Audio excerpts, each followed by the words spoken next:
Bonjour, bonjour, bienvenue sur le podcast d'Étoiles. Aujourd'hui, je vais vous parler de Chiron et Eris. En effet, certaines personnes m'ont posé des questions sur cette conjonction et je me suis dit que j'allais partager avec vous mes réflexions et mes recherches sur cette conjonction qui est quand même très singulière à plusieurs points de vue. Tout d'abord, je voudrais repositionner les choses, c'est-à-dire que l'architecture astrologique fondamentale, elle repose sur 7 planètes visibles, du Soleil à Saturne.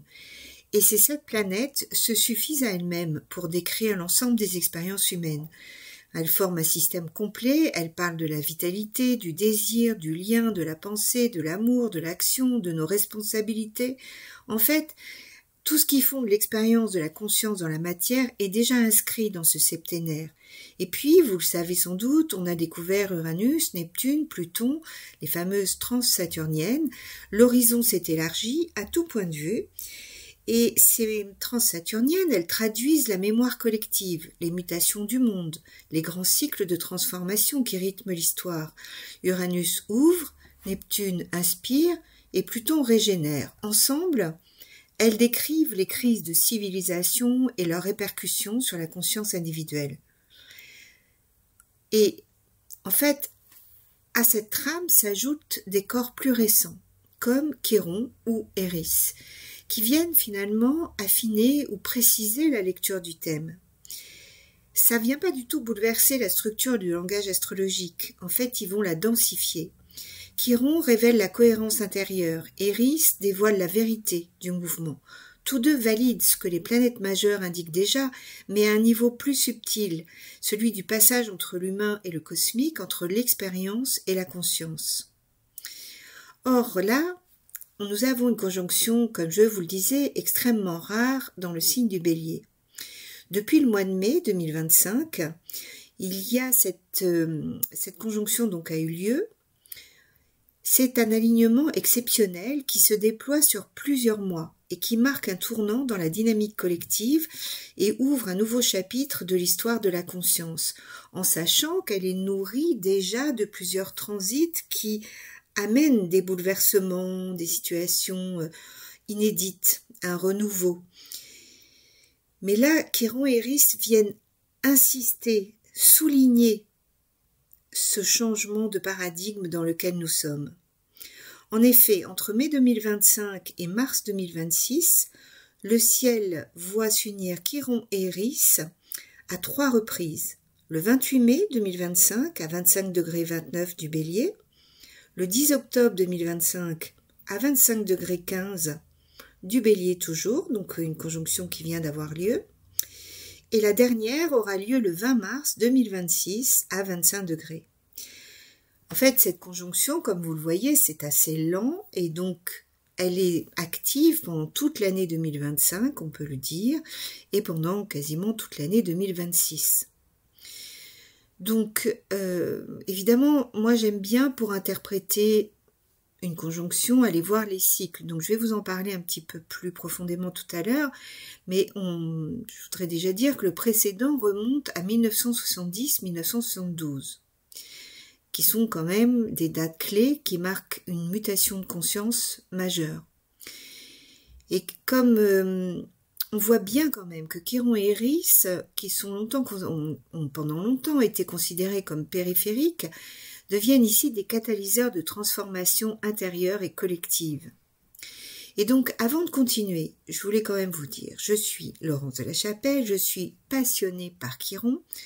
Aussi, si ce podcast vous parle, n'hésitez pas à me dire ce qu'il manifeste chez vous, comment vous le vivez, c'est vraiment important pour moi, j'aimerais vraiment avoir vos retours.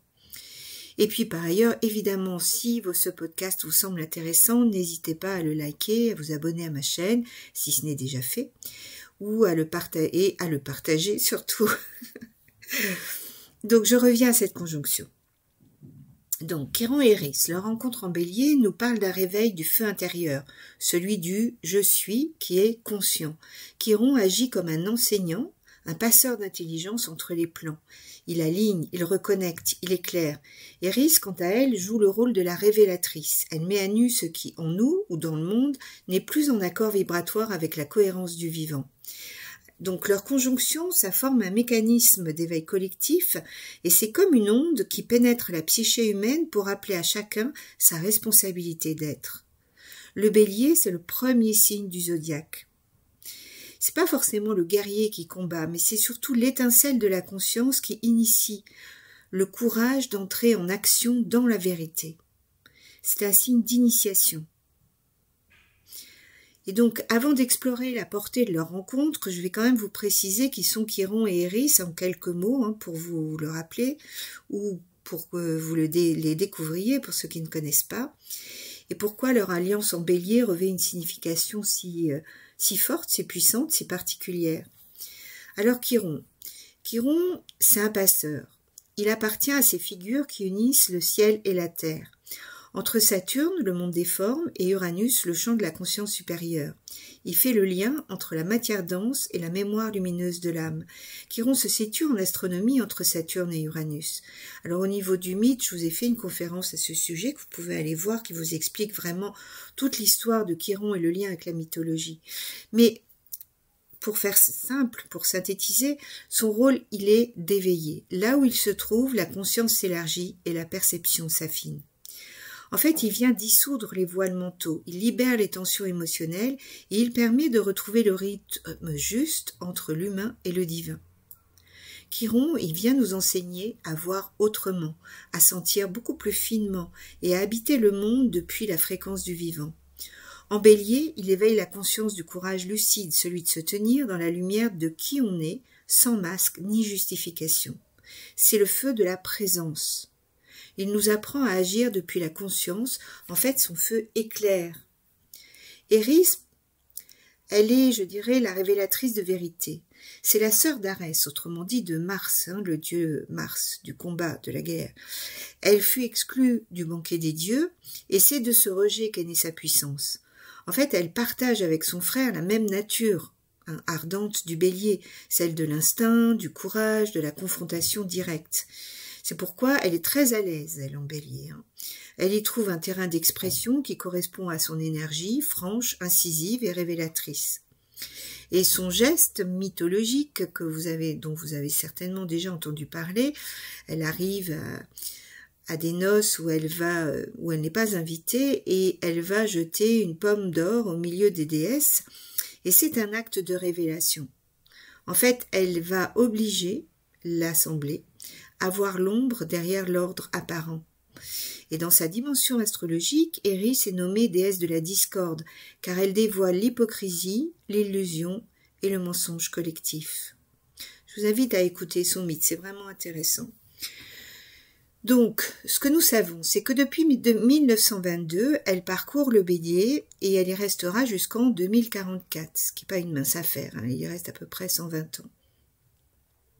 Donc dans ce signe de feu, elle met en lumière la parole juste, la vérité sans phare et la lucidité qui déchire les consensus artificiels. Eris agit comme une conscience purificatrice.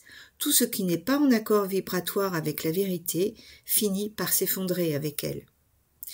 Lorsqu'elle s'unit à Chiron, la vérité devient révélatrice encore plus, vous voyez, elle libère, elle met à jour les structures mentales et sociales figées, tout en accompagnant la montée d'une intelligence plus fine, plus vibrante et plus reliée. Et le bélier dans tout ça, le bélier c'est le premier signe du zodiaque, c'est le lieu du premier souffle, de l'impulsion originelle. Il est le mouvement de la pensée primordiale. Dans ce signe, la vie ne pense pas encore, elle agit parce qu'elle est, tout simplement. Chiron et Eris, réunis dans ce champ de feu, nous invitent à revenir à l'état premier de l'être éveillé, celui qui agit sans se perdre dans le pourquoi, mais avec la clarté du comment. Leur conjonction nous confronte à la question du sens de l'action. Pourquoi faisons-nous ce que nous faisons?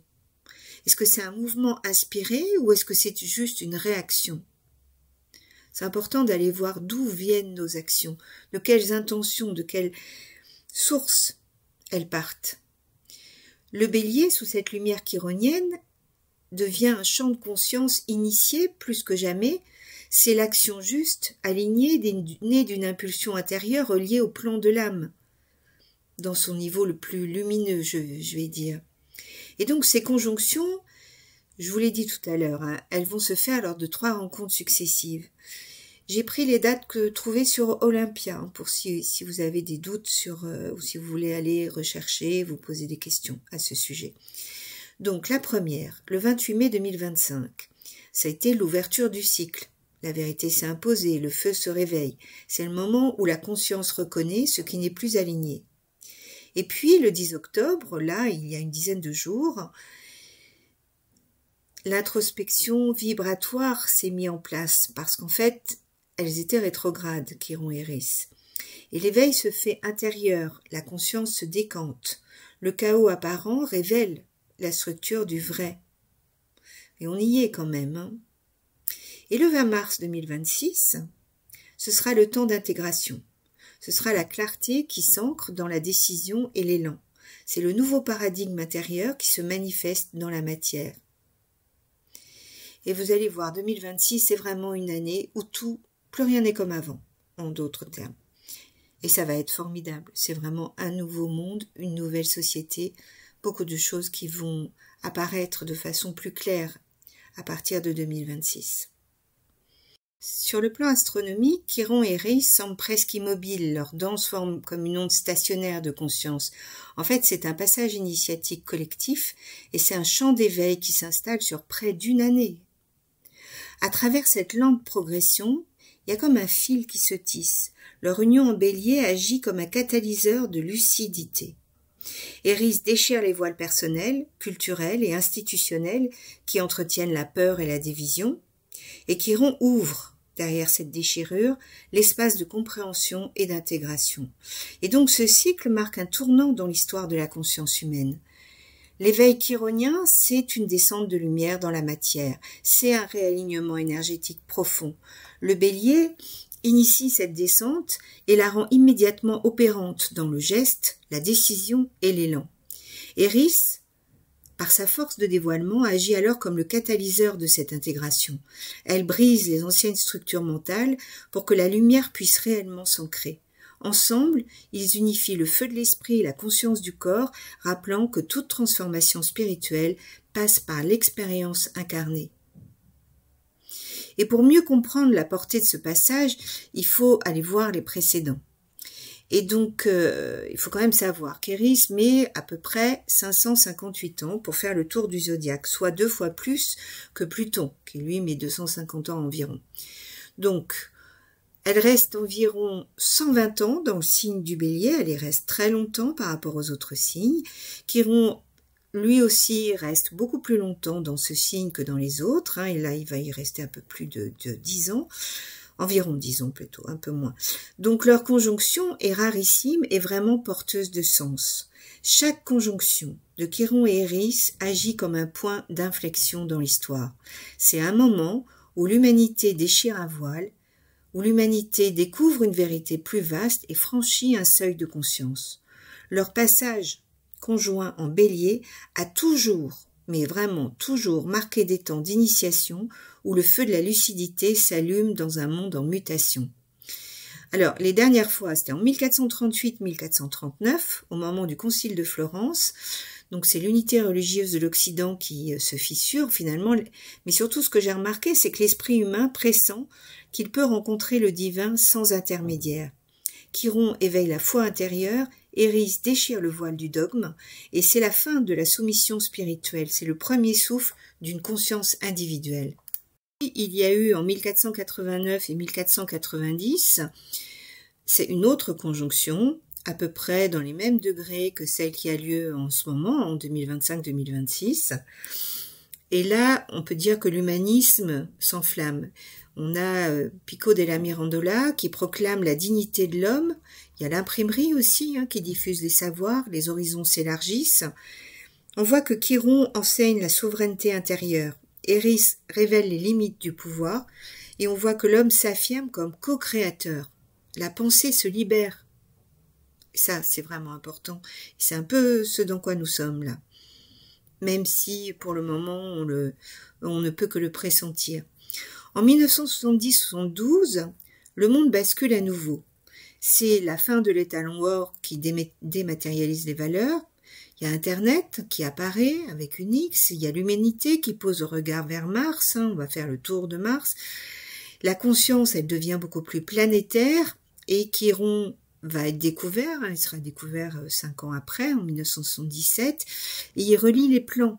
Eris met à nu les déséquilibres matériels. Le lien entre les êtres s'étend à l'échelle du globe et l'interconnexion devient réalité. Vous voyez que là aussi, c'est un moment clé.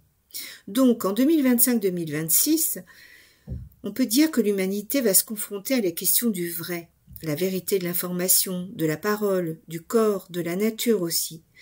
Les structures vacillent, qu'elles soient politiques, économiques ou numériques. La conscience s'invite dans les lieux les plus inattendus, puisqu'on va parler de la conscience grâce à l'intelligence artificielle, aux sciences du vivant, c'est une quête énergétique. Enfin, la santé globale aussi se manifeste. Chiron va aligner et Eris va révéler. On voit bien que tout est dans une forme de mutation et de révélation que je trouve absolument essentielle. En fait, ensemble, ils initient une conscience capable d'agir dans la vérité vibrante du vivant. Leur feu traverse les systèmes de pouvoir, dévoile les illusions technologiques et rappelle que la connaissance n'a de sens que reliée à la sagesse. Le corps devient temple de conscience, la terre organisme sensible. Et l'humain apprend à percevoir non seulement avec son mental, mais avec son champ énergétique. Il apprend à écouter le monde plutôt qu'à vouloir le dominer, puisqu'on voit bien les résultats de cette domination. Ainsi, cette conjonction, elle inaugure une mutation silencieuse, le passage de la conscience planétaire à la conscience incarnée. Ces 4 passages dessinent véritablement une spirale évolutive. À chaque tour, la conscience humaine gagne en clarté, en liberté et en reliance. Le bélier initie, le taureau qui suit va enraciner. De la foi imposée à la foi vécue, de la connaissance intellectuelle à la connaissance vibratoire, Chiron et Eris accompagnent l'humanité dans sa métamorphose, celle d'un « je suis » éveillé, pleinement incarné dans la lumière du monde. Alors, revenons à l'être individuel. Parce que finalement, au niveau individuel, qu'est-ce qui va se passer ? Parce qu'après le regard sur l'histoire et le mouvement du monde, l'important c'est que révèle cette conjonction pour chacun de nous. Lorsque Chiron et Eris œuvrent ensemble, on peut tout à fait supposer que les structures énergétiques anciennes se désagrègent pour laisser émerger un ordre plus vivant et plus aligné. Ce qui se défait n'est pas perdu, il se transforme. Le rôle de Chiron, c'est d'ouvrir l'espace intérieur où la compréhension devient évidence. Il reconnecte le mental à la conscience du cœur, alors qu'Eris, en face, montre ce qui doit être vu. Leur alliance provoque des révélations soudaines, parfois déstabilisantes, mais toujours libératrices. Et spirituellement, cette conjonction, elle marque un tournant. Elle transforme la recherche de sens en expérience vécue. Il s'agit plus tellement de comprendre, d'aller chercher ou de croire, mais il s'agit de vivre ce que l'on sait déjà intérieurement. Le feu du bélier devient conscience active. Il éclaire les actes, il aligne la parole et les choix sur la vérité ressentie. Chiron en bélier vient restaurer la confiance d'être soi, sans avoir besoin de se justifier. Il réconcilie l'identité avec la conscience. Eris, en miroir, va dévoiler les contradictions, les faux semblants, les fidélités anciennes qui empêchent l'authenticité. Et leur rencontre fait émerger une force beaucoup plus stable, enracinée dans la cohérence entre ce que l'on pense, ce que l'on ressent et ce que l'on fait. L'énergie de ce cycle va nous pousser à oser être soi, même au milieu du chaos, à intégrer la discorde et à agir avec courage, honnêteté et lucidité. Le bélier, c'est le signe des commencements, et il donne à ce passage cette portée initiatique. C'est le moment où la conscience cesse de chercher la lumière à l'extérieur pour commencer à l'incarner pleinement. Alors en conclusion, le cycle Chiron-Eris en bélier s'inscrit dans un moment de grand bouleversement collectif. Les repères s'effritent, les vérités se confrontent et les structures se désagrègent. Le chaos n'est pas seulement extérieur, il traverse nos pensées, nos valeurs et nos modes de vie. Mais ce désordre apparent contient un sens beaucoup plus profond. Chiron et Éris y œuvrent comme des forces d'ajustement. Ils mettent à nu les incohérences, ils dévoilent les illusions et nous invitent à recréer du lien entre nos actes, nos idées et notre conscience. Chiron aligne, Éris révèle. Ensemble, ils rappellent que la clarté naît souvent de la crise et que la vérité, même inconfortable, est une promesse d'unité. Ce cycle offre la possibilité de transformer le chaos en cohérence, non pas du tout par le contrôle, mais par la présence. Il nous invite à construire, à créer et à décider avec lucidité en laissant nos choix s'enraciner dans ce qui est vrai pour nous. Donc, ce que nous pouvons dire, c'est que là où la conjonction transite dans notre thème, il y a un processus de vérité et de cohérence qui s'amorce. Je vous le répète, la rencontre de Chiron et d'Éris agit toujours comme un rappel à la justesse. Elle nous confronte à la partie de nous qui ne peut plus mentir ou se réduire à un rôle.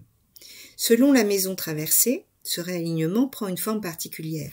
Il peut toucher le corps, les relations, la vocation, la parole ou la manière de se relier au monde.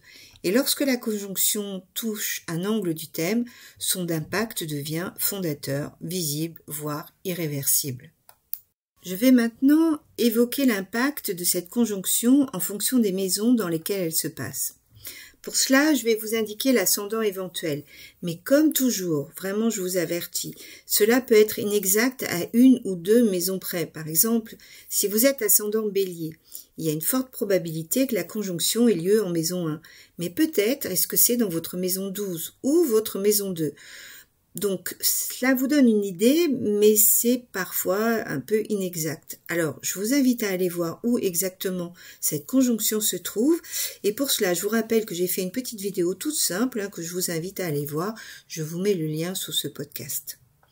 Donc, si la conjonction tombe sur la cuspide de l'ascendance, donc si vous êtes ascendant Bélier ou si cela se passe en maison 1,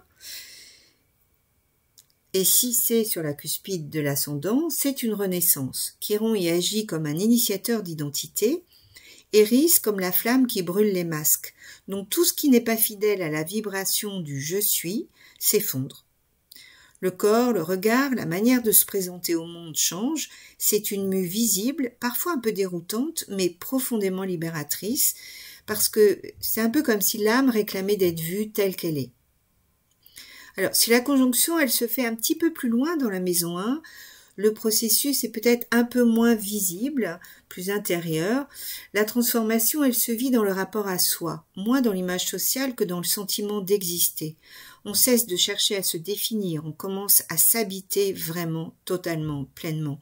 C'est un réalignement total entre la conscience et la forme. Voilà, merci à vous les ascendants Bélier. Donc, si ce podcast vous a plu, n'hésitez pas à le partager, à le liker et surtout à me dire comment vous vivez cette conjonction. Maintenant, les ascendants Poissons, ou si cela se passe en maison 2. Dans cette maison, Chiron enseigne la différence entre valeur et possession. Éris révèle les illusions construites autour du mérite, de la réussite ou de la sécurité matérielle. Le Bélier pousse à l'action, mais ici cette action devient cohérente avec la fréquence du cœur. On est appelé à redéfinir sa notion de richesse, non plus comme accumulation, mais comme intégrité vibratoire. Lorsqu'elle touche les ressources ou la confiance, cette conjonction invite à simplifier, à donner et à recevoir dans un flux beaucoup plus vivant, beaucoup plus mouvant. La valeur, elle n'est plus mesurée par l'avoir, mais par la qualité d'être. Voilà, merci à vous les ascendants Poissons. Et si ce podcast vous a plu, n'hésitez pas à le partager, le liker, surtout à me dire comment vous vivez cette conjonction. Donc, si la conjonction a lieu en maison 3 ou si vous êtes ascendant Verseau, eh bien, que dirais-je, Chiron et Éris dans cette maison ouvre une conscience nouvelle de la parole. Éris détruit le bavardage, les discours convenus et les mensonges partagés. Chiron invite à enseigner autrement, à transmettre non par le savoir mais par la vibration. Ce transit reconnecte à la parole inspirée, à la transmission intuitive et à la pédagogie du vécu. Les mots deviennent vivants et porteurs de conscience. On apprend à dire vrai, à parler à partir du centre et à éveiller par le langage plutôt qu'à convaincre. Voilà, merci à vous les ascendants Verseau. Donc si ce podcast vous a plu, n'hésitez pas à le partager, à le liker et surtout à me dire comment vous la vivez cette conjonction. Pour ceux dont cette conjonction se passerait en maison 4 ou si vous êtes ascendant Capricorne. Ici, Chiron agit comme un guérisseur des lignées énergétiques. Eris met le feu aux silences familiaux et aux non-dits qui figent la mémoire. Mais finalement, rappelons-nous, son action n'est pas forcément destructrice. Elle ouvre les fenêtres d'une maison qui a été trop longtemps fermée. Chiron vient révéler la mémoire cosmique qui précède la famille terrestre, celle qui relie l'âme à sa lignée de lumière. On sort de la loyauté inconsciente pour retrouver sa filiation essentielle. C'est une réconciliation intime. Le passé est vu, compris, puis apaisé.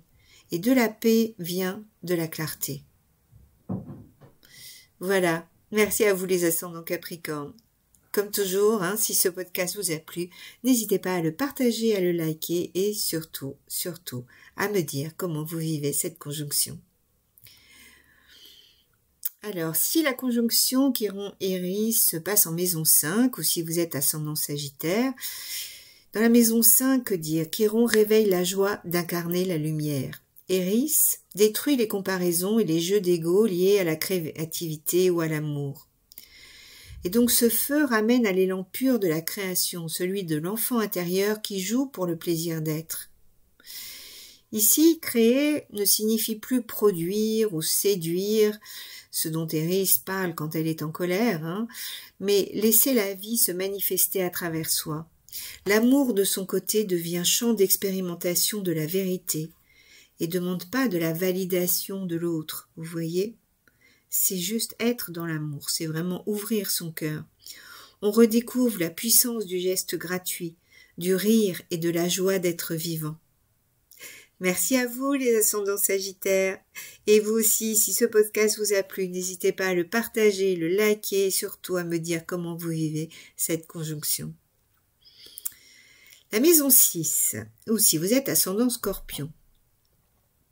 En maison 6, Chiron enseigne la guérison par la cohérence quotidienne. Éris révèle les routines figées, les systèmes de travail ou de santé qui sont complètement déconnectés du vivant. Le bélier pousse à agir, mais ici l'action devient discernement. C'est le moment de réaccorder le corps à la conscience, d'écouter ses signaux et d'adapter le rythme. Parce que tout déséquilibre devient message et toute fatigue un appel à l'ajustement. Vraiment, prenez soin de vous. Écoutez les messages du corps.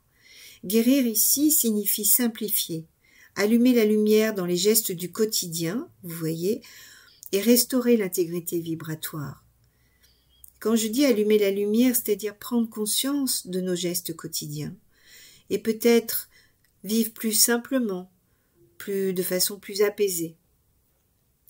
Voilà, merci à vous les ascendants Scorpions. Si ce podcast vous a plu, n'hésitez pas à le partager, à le liker et surtout à me dire comment vous la vivez cette conjonction. Maison 7 ou ascendant Balance. Dans la maison de la relation, Éris met à nu les fausses harmonies. Les alliances qui sont construites sur la peur ou la dépendance vont se désagréger certainement. Chiron ouvre un espace de vérité dans le lien. La rencontre devient un laboratoire d'éveil mutuel. Le partenaire ou toute relation significative agit comme un miroir de cohérence. Il montre ce qui en nous cherche encore à s'accorder. Aimer ici, c'est oser la clarté, c'est accepter d'être vu dans sa lumière et dans ses ombres. Voilà, merci à vous les ascendants Balance. Et si ce podcast vous a plu, n'hésitez pas à le partager, à le liker et surtout à me dire comment vous vivez cette conjonction. Alors, si la conjonction Chiron-Éris a lieu en maison 8, ou si vous êtes ascendant Vierge, Chiron en maison 8 agit comme un initiateur de transformation profonde. Éris fait éclater les masques du pouvoir, les illusions de maîtrise et les attachements énergétiques. Et donc ce passage, c'est comme une mue, c'est la conscience qui apprend à traverser comme une mort symbolique de l'ancien moi. Les attachements s'effacent, les liens karmiques se dissolvent et l'énergie vitale se réorganise. Ici, Chiron enseigne la maîtrise intérieure, non comme domination, mais comme union consciente avec la source de vie. Ce feu ne détruit pas, il transmute. Et voilà, merci à vous les ascendants vierges. Si ce podcast vous a plu, n'hésitez pas à le partager, le liker et surtout à me dire comment vous vivez cette conjonction. Alors, si la conjonction a lieu en maison 9 ou si vous êtes ascendant Lion, dans cette maison, Chiron active l'enseignant intérieur. Eris brûle les dogmes, les croyances et les vérités toutes faites. Le Bélier offre la flamme de la quête, mais Chiron la transforme en voyage de conscience. La vision s'élargit, l'intuition s'affine. On ne cherche plus à convaincre, mais à inspirer. L'enseignement devient expérience directe, une parole juste et enracinée dans le vécu. Le feu de la vérité éclaire la route intérieure. N'est-ce pas magnifique ? Alors, merci à vous les ascendants Lion. Si ce podcast vous a plu, n'hésitez pas à le partager, à le liker et surtout à me dire comment vous vivez cette conjonction. Si la conjonction a lieu en maison 10 ou si vous êtes ascendant Cancer.